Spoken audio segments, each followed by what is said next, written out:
bora desvendar um dos conceitos mais importantes e talvez um dos mais confusos dos ensinamentos de Jesus: o reino de Deus. E já fica o aviso, é bem provável que não seja nada do que a gente costuma imaginar.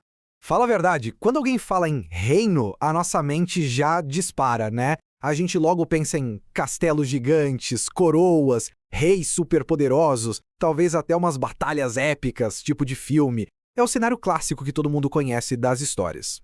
Pois é, na época de Jesus, a expectativa era exatamente essa, um reino físico real.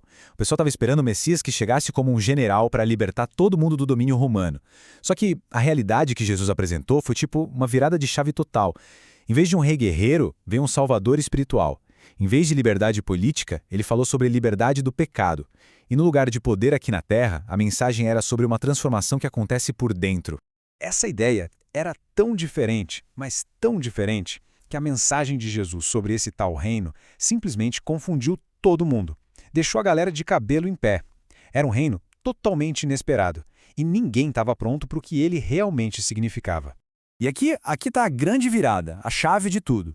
Quando perguntaram para ele sobre isso, Jesus soltou essa frase poderosa. E isso muda completamente o jogo, né? O reino de Deus não é um lugar que a gente acha no mapa. Não é algo que dá para apontar e dizer, olha, tá ali. É uma realidade que acontece por dentro, no coração das pessoas. Então, como é que se explica uma ideia tão profunda, tão fora da caixa? Jesus usou uma ferramenta simplesmente genial, as parábolas. Eram historinhas curtas, usando coisas do dia a dia, que funcionavam como um código para destravar os segredos desse reino espiritual. Um exemplo perfeito disso é a parábola do grão de mostarda. A ideia é a seguinte: o reino de Deus começa de um jeito quase invisível, tipo a menor sementinha que existe.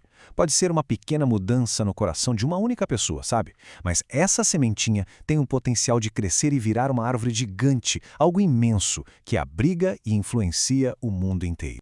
Tá, mas e qual o valor desse reino? As parábolas do tesouro escondido e da pérola de grande valor dão a real dimensão disso. Encontrar o reino de Deus é como achar o maior prêmio da vida. É um tesouro tão, mas tão valioso, que faz todo o resto parecer pequeno. É algo que faz valer a pena abrir mão de todo o resto. Então, para a gente amarrar as pontas, podemos definir o reino de Deus como o governo de Deus agindo na vida e no coração das pessoas. Simples assim. E quando isso acontece, os resultados aparecem. Uma vida transformada, cheia de paz, de justiça e de uma alegria que não depende do que está acontecendo do lado de fora.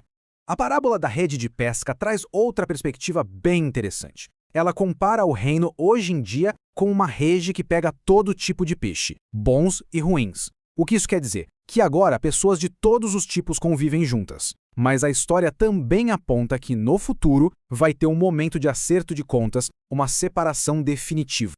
Ok, a ideia está ficando mais clara. Mas aí vem a pergunta de $1 milhão, né?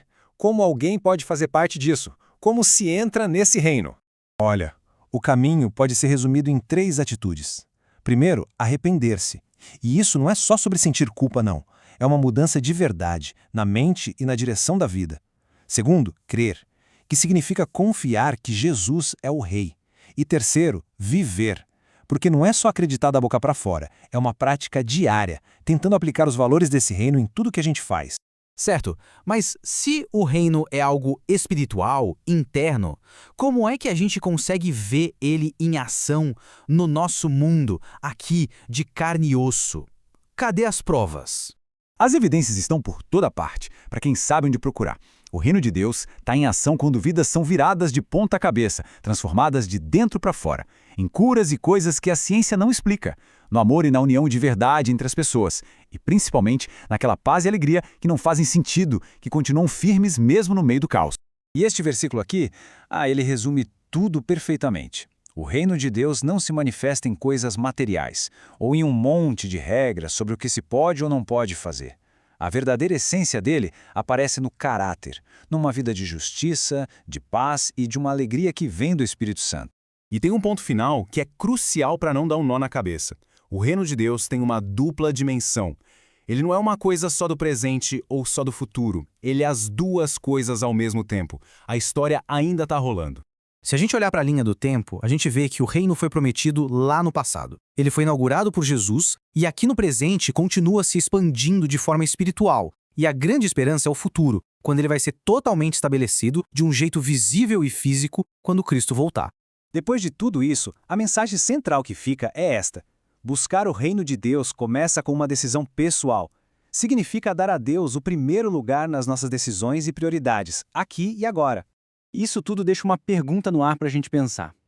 Se o reino de Deus não é só uma promessa para o futuro, mas uma realidade que já começou, como as pessoas que fazem parte dele podem mostrar esse reino para o mundo? Como isso funciona na prática no dia a dia? A resposta para isso pode mudar tudo.